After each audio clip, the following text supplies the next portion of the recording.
वाल्मीकि रामायण के अनुसार वनवास के समय माँ सीता और प्रभु श्री राम की आयु कितनी थी, आइए जानते हैं।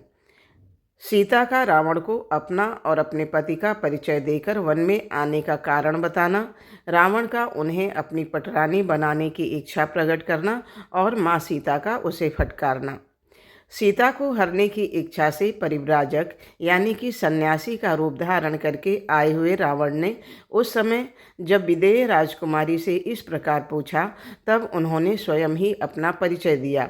वे 2 घड़ी तक इस विचार में पड़ी रहीं कि ये ब्राह्मण और अतिथि हैं, यदि इनकी बात का उत्तर ना दिया जाए तो ये मुझे शाप दे देंगे। यह सोचकर सीता ने इस प्रकार कहना आरंभ किया, ब्राह्मण आपका भला हो। मैं मिथिला नरेश महात्मा जनक की पुत्री और अवध नरेश श्री रामचंद्र जी की प्यारी रानी हूँ।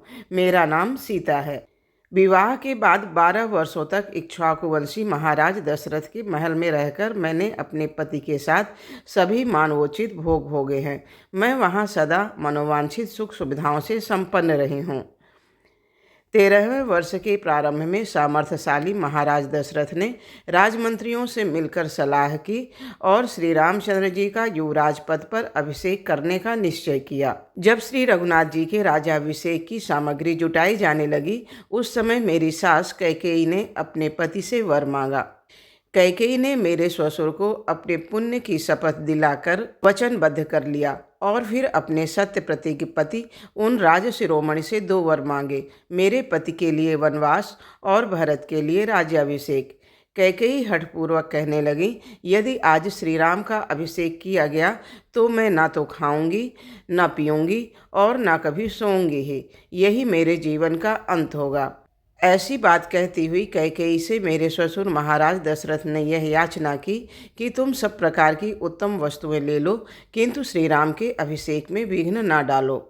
किंतु कैकेयी ने उनकी वह याचना सफल नहीं की। उस समय मेरे महातेजस्वी पति की अवस्था 25 साल से ऊपर की थी और मेरे जन्म काल से लेकर वनगमन काल तक मेरी अवस्था वर्ष गणना के अनुसार 18 साल की हो गई थी।